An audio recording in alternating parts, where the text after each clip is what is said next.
रोजे की हालत में मैं बोल रहा हूँ कि अगर कोई बिहार को कोई अगर संभाला है, अगर कोई भी एक एक जनता को अगर कोई जो सहायता देने का काम किया है तो वो है नीतीश कुमार काम किया है।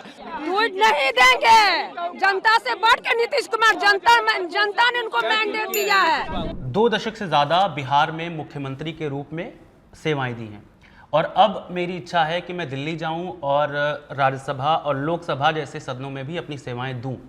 ऐसा कहना है नीतीश कुमार का, और अगर वो ऐसी बात कह रहे हैं इसका सीधा सीधा अर्थ है कि वो मुख्यमंत्री पद छोड़ रहे हैं और उनकी बजाय कोई और मुख्यमंत्री बनेगा। तो ऐसे में सवाल ये हो जाता है कि नीतीश कुमार, क्योंकि बिहार की जैसे तैसे भी राजनीति की बात हो और कहा जाए कि सरकार किसी की भी हो, मुख्यमंत्री एक ही होता है, उसका नाम है नीतीश कुमार।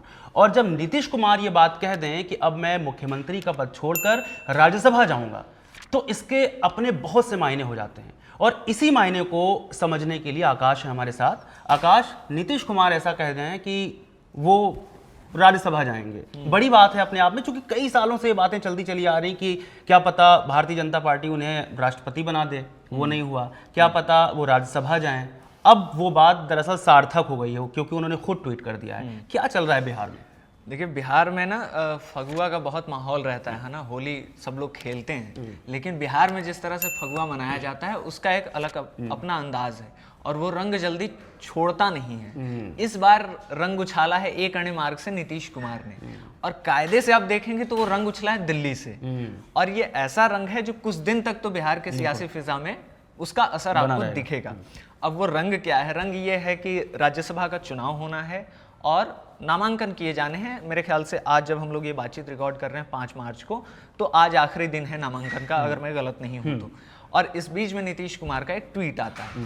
कयासें पहले से चल रही थी। देखिए, ये सारा सिलसिला आप थोड़ा पीछे जाएंगे तो लगभग 10 दिन से चल रहा था ये बात कि बिहार से भी राज्यसभा के लिए लोग निर्वाचित होने, मनोनीत होने, कौन लोग जाएंगे वहां पर, है ना, कौन कौन से नेता हो सकते हैं, जेडीयू से कौन जा सकता है, बीजेपी से कौन जा सकता है, एनडीए के खेमे की मैं बात कर रहा हूँ।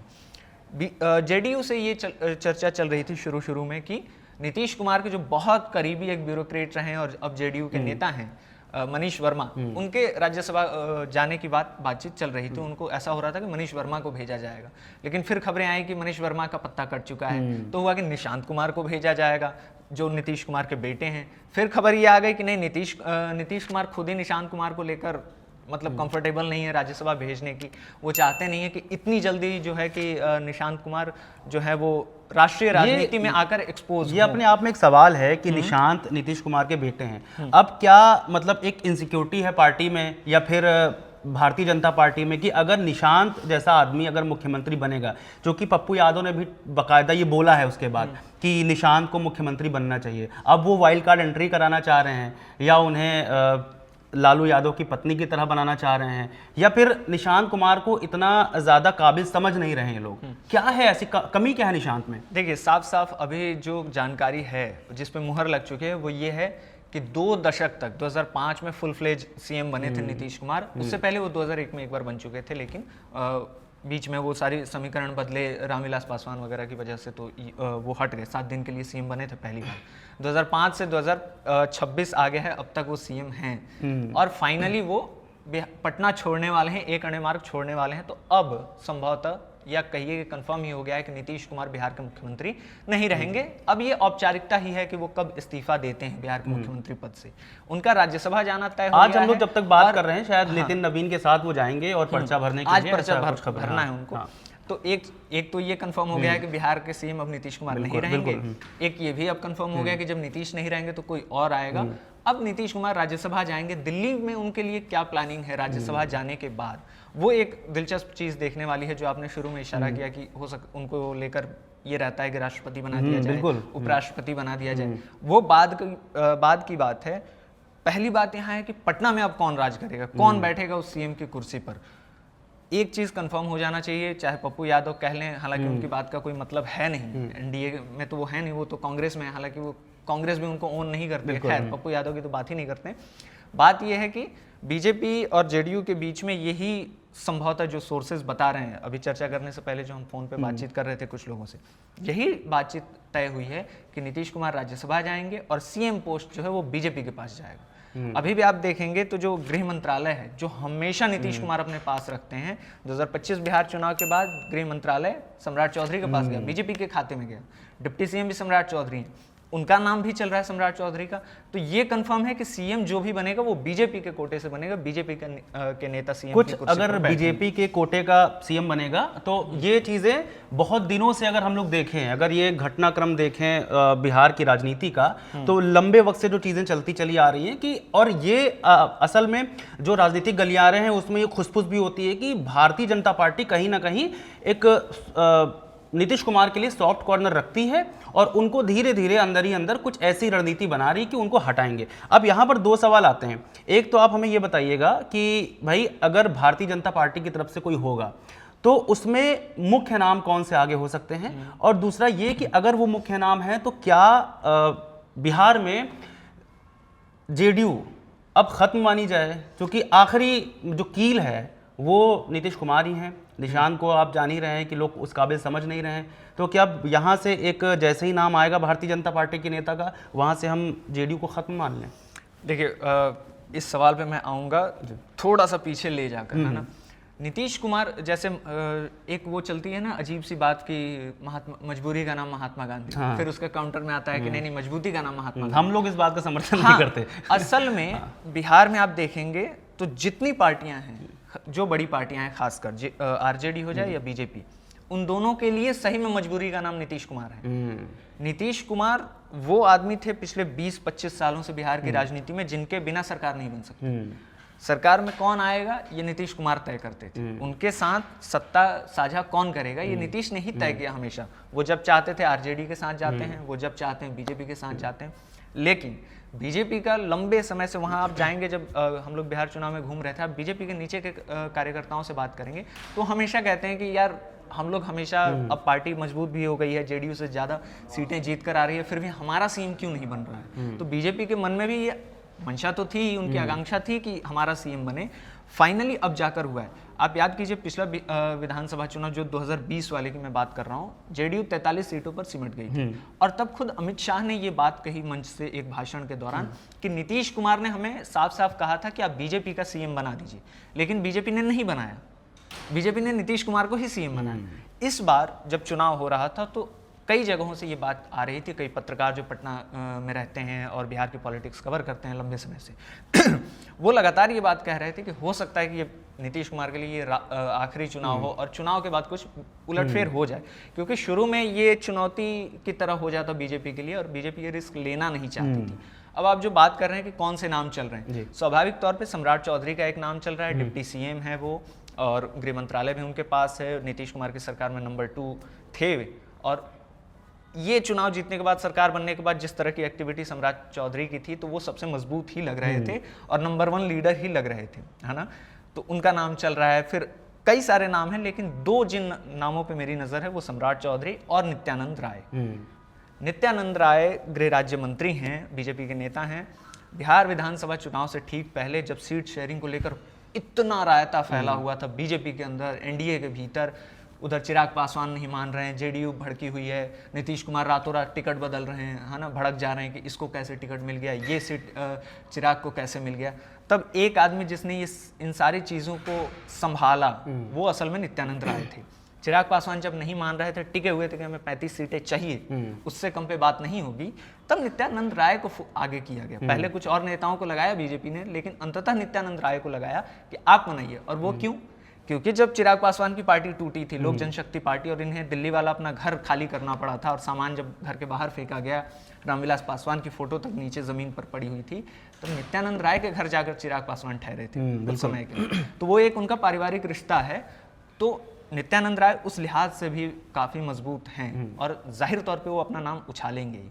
लेकिन जिस तरह की बीजेपी ने पिछले कुछ समय से स्ट्रैटेजी अपनाई, आप राजस्थान का आपके पास उदाहरण है, मध्य प्रदेश का उदाहरण है, छत्तीसगढ़ में विष्णुदेव साय का उदाहरण है, आप देखेंगे कि नाम कुछ और चल रहे होते हैं लेकिन अंत में सीएम कोई और बन जाता है। ये एक बीजेपी का एक वो जो लास्ट में वाइल्ड कार्ड एंट्री वाला मामला है ना, ये अक्सर चलता रहता है। अच्छा, यहाँ पर एक चीज़ और है कि आकाश, एक जो वोट बैंक है नीतीश कुमार का, चूंकि वो जेडीयू का वोट बैंक नहीं है, आपको भी पता है, वो नीतीश कुमार का वोट बैंक है। और हम कल से देख रहे हैं, जब से ये बातें चलना शुरू हुई हैं होली के दिन से, तो एक चीज होने लगी कि जो कार्यकर्ता हैं जेडीयू के वो रो रहे हैं, उनकी बाकायदा वीडियोज आ रही हैं और वो रो रहे हैं और वो विरोध कर रहे हैं कि राज्यसभा क्यों जा रहे हैं, हमको तो मुख्यमंत्री चाहिए, हमको तो मतलब वो बिहार के हैं नीतीश कुमार। ऐसे में अब अगर हम ये कहें कि जो वोट बैंक है भले ही मुख्यमंत्री बन जाएगा भारतीय जनता पार्टी का और जेडीयू सपोर्ट करेगी भारतीय जनता पार्टी को, तो क्या वो वोट बैंक जो नीतीश कुमार के जरिए था भाजपा के साथ भी और जेडीयू के साथ भी, अब क्या वो बरकरार रहेगा या फिर वो शिफ्ट होगा आरजेडी की तरफ या फिर किसी दूसरी पार्टी की तरफ हो जाएगा? देखिए वो तो अगले चुनाव तक पता चलेगा, कुछ कुछ अभी से अंदेशा लगना शुरू हो जाएगा। लेकिन जब से ये लगभग औपचारिक ऐलान हुआ, जब से नीतीश कुमार ने ट्वीट किया, उससे पहले से ही एक अणे मार्ग जो मुख्यमंत्री आवास है पटना में जहां नीतीश कुमार रहते हैं, उसके सामने जेडीयू कार्यकर्ताओं का रेला लगा हुआ है, हुजूम है ना। वो लगातार रो रहे हैं, वीडियोस आ रहे हैं, बाइट्स आ रही हैं। कोई कह रहा है कि मतलब नीतीश कुमार को यहाँ से छोड़कर नहीं जाना चाहिए, बिहार की जनता उन्हीं को सीएम चाहती है। एक महिला कार्यकर्ता का मैं बयान सुन रहा था, वो कह रही है कि ये दिल्ली की साजिश है और कोई बड़ी साजिश है, मैं अक्षरशः उनको कोट कर रहा हूँ कि कोई बड़ी साजिश है जिसके तहत नीतीश कुमार को यहाँ से हटाया जा रहा है। तो जेडीयू के साथ देखिए, जेडीयू कभी कैडर बेस्ड पार्टी नहीं रही है, उसका कोई कैडर नहीं रहा है, वो एक फिगर है उनके सामने, नीतीश कुमार का एक चेहरा है और उस दम पे वो पार्टी चुनाव जीतती रही है ना। जो छोट मोट कार्यकर्ता हैं उनके कुछ, वो उस आधार पे मेहनत करते रहे, उनके सामने एक ही आदमी है नीतीश कुमार। बिल्कुल। जो सेकंड लाइन ऑफ लीडरशिप है जेडीयू की, संजय झा हो जाएं, ललन सिंह हो जाएं, अशोक चौधरी हो जाएं, इन सब में आप देखेंगे कि सेकंड लाइन ऑफ लीडरशिप में एकता नहीं है। ललन सिंह कुछ और बयान देते हैं। उन्होंने कल मेरे ख्याल से जब होली के दिन उनसे एयरपोर्ट पे सवाल पूछा गया कि नीतीश कुमार को लेकर ऐसी खबरें चल रही हैं, तो उन्होंने अजीब ढंग से रिएक्ट किया। उन्होंने कहा कि अब ये मुझे नहीं पता है, नीतीश कुमार की पार्टी है, वो जहाँ जाना चाहे जाएँ, है ना। अशोक चौधरी से ANI पे बाइट है अशोक चौधरी की, वो कह रहे हैं कि देखिए अब तो कुछ समय की बात है, सब क्लियर हो जाएगा। इस बीच में सोर्सेज के हवाले से संजय झा को लेकर लिखा गया कि संजय झा बहुत एक्टिव हैं, वही हैं जो ये सारी चीज़ों को फिक्स कर रहे हैं और मनीष वर्मा, निशांत कुमार का नाम कटवा के नीतीश कुमार को राज्यसभा भेजने की प्लानिंग कर रहे हैं और उन्होंने ही ये सब दिल्ली और बिहार के बीच में वही ब्रिज बने। संजय झा का एक इतिहास भी तो रहा है ना, वो बीजेपी से आए हैं, वो अरुण जेटली की प्रोडिजी हैं, अरुण जेटली के साथ रहकर उन्होंने पॉलिटिक्स सीखी है ना, उनके साथ उन्होंने काम किया है, बीजेपी में रहे हैं वो लंबे समय तक और उसके बाद वो जेडीयू में आए हैं। अशोक चौधरी को लेकर भी यही है, अशोक चौधरी एक समय पे कांग्रेस के नेता थे, अब वो जेडीयू में है। तो कोई ऐसा व्यक्ति नहीं है जो नीतीश कुमार की जो भी लेगेसी है उस लेगेसी को आगे बढ़ाए, चाहे वो अच्छी या बुरी, है ना। तो ऑलमोस्ट अब ये मान के चलिए कि जेडीयू को चिंतित होने की जरूरत है। बिल्कुल। और ये पार्टी संभवतः नीतीश कुमार की ये पार्टी अब थोड़ी इधर उधर दरारें पड़ेंगी इसकी दीवार। यही मेन चीज है, क्योंकि देखिए निशांत इस पार्टी को नहीं चला पाएंगे, बिल्कुल ये फिक्स है। अगर वो चला पाते, उस पार्टी में निशांत में उस तरह का कोई ऑरा नहीं है जो नीतीश कुमार में था, बिल्कुल अपने यंग डेज में भी। जाहिर सी बात है रेफरेंस और कॉन्टेक्स्ट भी तो अलग है ना, वो जेपी के साथ रह के जेपी आंदोलन में उन्होंने पॉलिटिक्स सीखी, निशांत के पास उनके पिताजी मुख्यमंत्री थे, वो कभी उस तरह से पॉलिटिक्स में कभी इतना एक्टिव भी नहीं रहे। हाँ, और जेडीयू में जो लोग नीतीश कुमार के साथ थे वो हमेशा से उनके साथ थे, है ना, उसी कद के नेता हैं, लंबा अनुभव है, उनको चला पाना निशांत के लिए मुश्किल है और खुद पार्टी के लोग ही उनको स्वीकार नहीं करेंगे, ऐसा खुद ही वो कैमरे पर कई बार कह चुके हैं। आप कैमरे से हट के बात करेंगे तो भी वो कह देंगे। तो अब बिहार में मतलब जो ऊंट की करवट वाली राजनीति हुआ करती थी कि मतलब नीतीश कुमार का कुछ पता नहीं कि दायां हाथ क्या कर रहा, बायां हाथ को पता नहीं, तो वो कभी भी किसी के साथ भी चले जाते थे।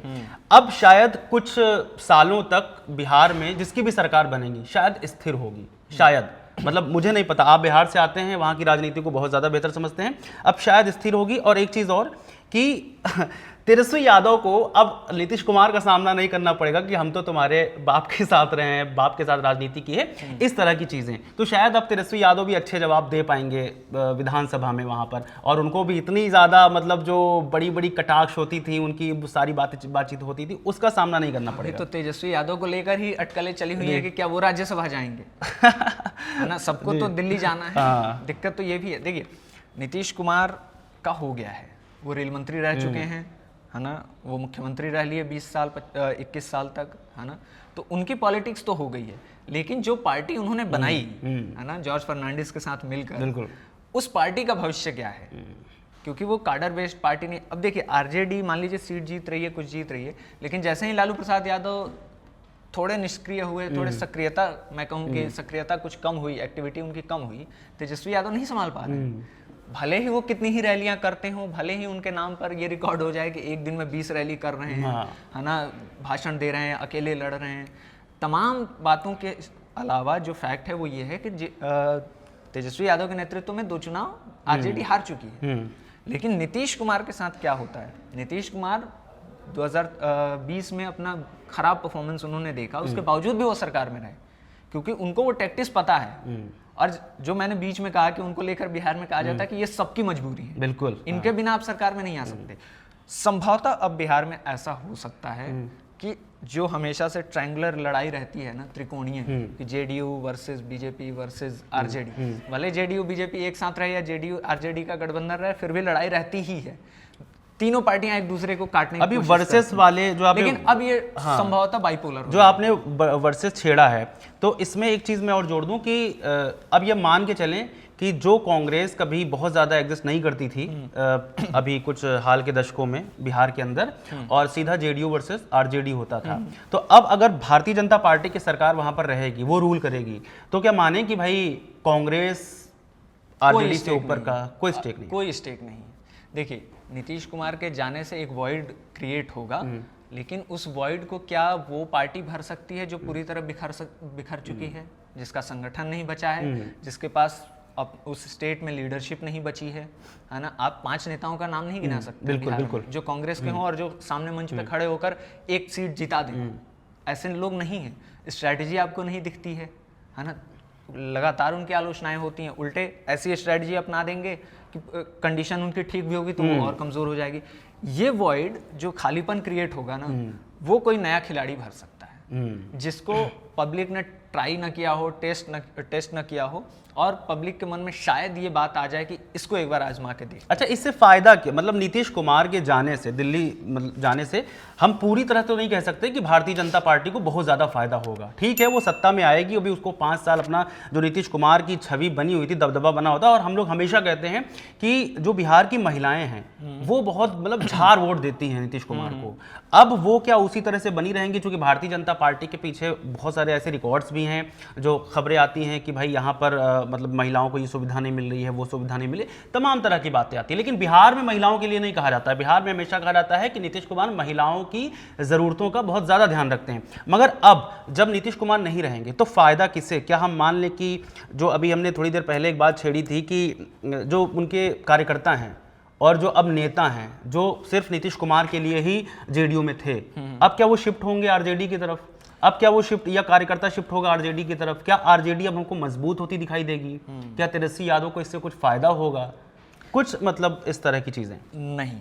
मेरा मानना है कि इससे ये जो भी कुछ चल रहा है अभी, ये पूरी तरह से ऑपरेशन लोटस है। हाँ, ये बीजेपी का जो 2005 से ऑलमोस्ट, या कह लीजिए और पीछे जाकर 2001 से जो उनका ख्वाब था, उनके पार्टी के कार्यकर्ताओं का ख्वाब था कि हमारे बिहार में हमारी पार्टी का सीएम हो, जो बीजेपी के वर्कर्स चाहते थे, वो अब होगा, है ना? अगले चुनाव में क्या परफॉर्मेंस होगा? क्योंकि देखिए, अगले चुनाव में नीतीश कुमार नहीं रहेंगे। नीतीश कुमार जब मंच पे खड़े होते हैं, काम, एक नेता हैं, मुख्यमंत्री हैं, कुछ अच्छा भी किया होगा, कुछ बुरा भी किया होगा। हर नेता के साथ यही होता है कि वो कुछ चीज़ें अच्छी भी करेंगे, कुछ चीज़ें खराब भी करेंगे, कुछ चीज़ों पे उनकी प्रशंसा हो सकती है, कुछ चीज़ों पे आलोचना हो सकती है। लेकिन नीतीश एक अलग फैक्टर क्या लेकर आते थे? इमोशनल फैक्टर, है ना? कि महिलाओं में जिस तरह की उनकी अपील है ना, या उस पीढ़ी के में जिस तरह की उनकी अपील रही है, वो अगली बार तो नहीं होगा ना, है ना? बिल्कुल। तो ये है जी, बिल्कुल। अभी मेन चीज़ यही है कि नीतीश कुमार राज्यसभा जा रहे हैं, वो आगे क्या करने वाले हैं और किसे फ़ायदा होगा, किसे फ़ायदा नहीं होगा, कितना वोट बैंक किधर शिफ्ट होगा, ये सब कुछ अभी भविष्य के गर्भ में है। और हमें देखना होगा कि नीतीश कुमार जैसा नेता जो अब ये कह रहा है कि भाई अब तो हम राज्यसभा जा रहे हैं, तो इसमें कुछ ना कुछ तर्क तो है। अब ख़त्म करने से पहले आकाश, एक चीज़ और, कि जैसा हम लोग बोल रहे थे, आपने कहा कि नीतीश कुमार का हो गया, वो सब कुछ देख लिया उन्होंने राजनीति में, सारे सुख भोग लिए, लेकिन एक अंदरूनी जो इच्छा होती है कि मैं मतलब प्रधानमंत्री बनता, कभी शायद उन्होंने खुल के जाहिर कभी न किया हो या ना किया हो। उसके बाद फिर एक जो इच्छा होती कि मैं राष्ट्रपति बनूं, फिर भारतीय जनता पार्टी के साथ अभी वो राज्यसभा जा रहे हैं। देखिए, क्या आगे भविष्य में हमको दिखाई देंगे कि हो सकता है राष्ट्रपति बना दिए जाएं, या दिल्ली जाने का उनको क्या फ़ायदा मिलेगा? क्योंकि और एक चीज़ और जोड़ दे रहे हैं, आपने कहा उनका हो गया, तो ये हो गया उनका या उनके साथ ऐसा कुछ किया गया है कि इंतज़ार चल रहा था कि अब नीतीश कुमार को हम पूरा सम्मान दे दें, यहाँ तक मुख्यमंत्री रहने दें, उसके बाद जब वो दिखेंगे कि अब इस काबिल नहीं रह गए, क्योंकि वो विधानसभा में भी कई बार बहुत सारे ऐसे बयान दे जाते हैं, उनका हेल्थ भी एक तकाजा फैक्टर है ना कि हेल्थ लगातार मतलब वो अब दिख रहा है साफ साफ ना उनकी स्टेटमेंट्स में, उनकी एक्टिविटीज में, वो स्टेज पे होते हैं तो कई बार वो इस तरह की चीजें करते हैं जो नीतीश कुमार के साथ आप सोचते नहीं थे, बिल्कुल, है ना, क्योंकि वो बहुत नाप तौल के बोलते थे। जब हम कहते हैं कि वो महिलाएं उनको खूब वोट देती हैं, फिर तो हम बिल्कुल नहीं सोचते कि नीतीश कुमार से ऐसी बातें सामने आ सकती मैं हैं। अंत में एक खिड़की खोल देता हूँ, जो आप कह रहे थे कि उनकी कभी ख्वाहिश रही होगी प्रधानमंत्री बनने की। आप 2011, 2012, 2013 का वक्त याद कीजिए। गुजरात में सीएम होते थे कौन? नरेंद्र मोदी। बिहार में सीएम थे नीतीश कुमार, और 2 स्टेट थे नीतीश कुमार के नेतृत्व में, इधर बिहार और उधर गुजरात। दोनों का कंपेयर होता था मीडिया में बाकायदा, है ना। आप उस समय के रिपोर्ट्स उठा के पढ़ेंगे तो लगातार नीतीश वर्सेस मोदी चलता था कि इनमें टकराव है। और नीतीश बहुत मन बना चुके थे कि एनडीए, बीजेपी के नेतृत्व वाली जो एनडीए है, वो उनको प्रोजेक्ट करे बतौर प्रधानमंत्री। और जब नहीं किया, 2013 में जो एक सम्मेलन हुआ और उसमें नरेंद्र मोदी को वहाँ पे प्रचार समिति का चेयरमैन घोषित किया गया, ऐलान हुआ उसका बीजेपी की ओर से, नीतीश कुमार भड़के। और जब फाइनली ऐलान हो गया यहीं दिल्ली के तालकटोरा स्टेडियम में कि नरेंद्र मोदी हैं हमारे प्रधानमंत्री पद के उम्मीदवार चेहरा, इनके फेस पे चुनाव लड़ेंगे, नीतीश कुमार ने गठबंधन तोड़ दिया बिहार में। नीतीश कुमार का नरेंद्र मोदी के साथ सिर्फ इसी बात को लेकर कंपटीशन इतना ज्यादा रहा है कि वो मतलब बहुत पीछे चले जाएंगे ना। बहुत इंटरेस्टिंग हिस्ट्री है। अभी आप देखेंगे तो बार बार नरेंद्र मोदी की मौजूदगी में कहते हैं कि अब कहीं नहीं जाएंगे, इधर उधर नहीं करेंगे, वहाँ नहीं जाएंगे, यहाँ नहीं जाएंगे। एक समय ऐसा भी था कि जब पंजाब के लुधियाना में एक रैली हुई और नीतीश कुमार का हाथ पकड़कर ऐसे हवा में उछाल दिया नरेंद्र मोदी ने, ऐसे पब्लिक की ओर अभिवादन करते हुए। नीतीश कुमार भड़क गए। उन्होंने खूब सुनाया अपने नेताओं को कि हमको फंसाया गया है, कैसे इन्होंने मेरा हाथ पकड़ लिया, क्योंकि वो अपने आप को अलग करके देखते थे कि नहीं, है ना। तो ये है, तो ये तो रही प्रधानमंत्री वाली बात। और एक चीज़ और कि एक राजेंद्र प्रसाद हुआ करते थे और अब नीतीश कुमार हैं, तो क्या मान ले हम कि बिहार से एक और कभी भविष्य में हमें राष्ट्रपति भी मिल सकता है? मुझे नहीं लगता है। नीतीश कुमार राज्यसभा के सदस्य रहेंगे और संभवतः ये उनके पॉलिटिकल सीवी का आखिरी टर्म होगा या आखिरी चीज होगी जो उसमें लिखी जाएगी कि नीतीश कुमार राज्यसभा के सांसद बने 2026 से लेकर जब तक उनका कार्यकाल। तो सीवी का जो एक्सपीरियंस होता है उसमें ये जो आखिरी लाइन होगी, वो पहली लाइन जो होगी, क्योंकि ऊपर से लिखते हैं ना काम को, तो जो पहली लाइन होगी वो यही होगी कि 2026 से राज्यसभा में और अब तक रहे, ऐसा आकाश का कहना है। और आकाश बिहार से हैं खुद भी और राजनीति में काफ़ी तार्किक, बहुत ज़्यादा तार्किक व्यक्ति हैं, तो ये इनकी बातें थोड़ी बहुत ज़्यादा मतलब रिलेटेबल हो सकती हैं। तो फिलहाल तो सब कुछ भविष्य गर्भ में है, देखते हैं कि क्या होता है। और नीतीश कुमार का ऐसा मतलब एक स्टैंड लेना कि राज्यसभा जा रहे हैं मुख्यमंत्री पद को छोड़ के, और बात ये भी है कि भाई उनके कार्यकर्ता हैं जो उनके जी जान लगाते थे, अब वो क्या करेंगे ये भी देखना होगा। और जो रो रहे हैं चिल्ला चिल्ला के विधानसभा के बाहर, और एक कुछ खबर तो ऐसी भी आई कि विधानसभा के तरफ जा रहे थे कुछ भारतीय जनता पार्टी के लोग, तो उनको वहाँ से कार्यकर्ताओं ने भगा भी दिया, ऐसी भी खबरें आ रही हैं। तो खैर ये तमाम चीज़ें मिला करके जो हमें कुछ दिनों के बाद दिखाई पड़ेगा वो बड़ा होगा। और जब राज्यसभा जाएंगे तो प्रधानमंत्री नरेंद्र मोदी उनके बारे में क्या कहेंगे ये भी दिलचस्प होगा। शुक्रिया।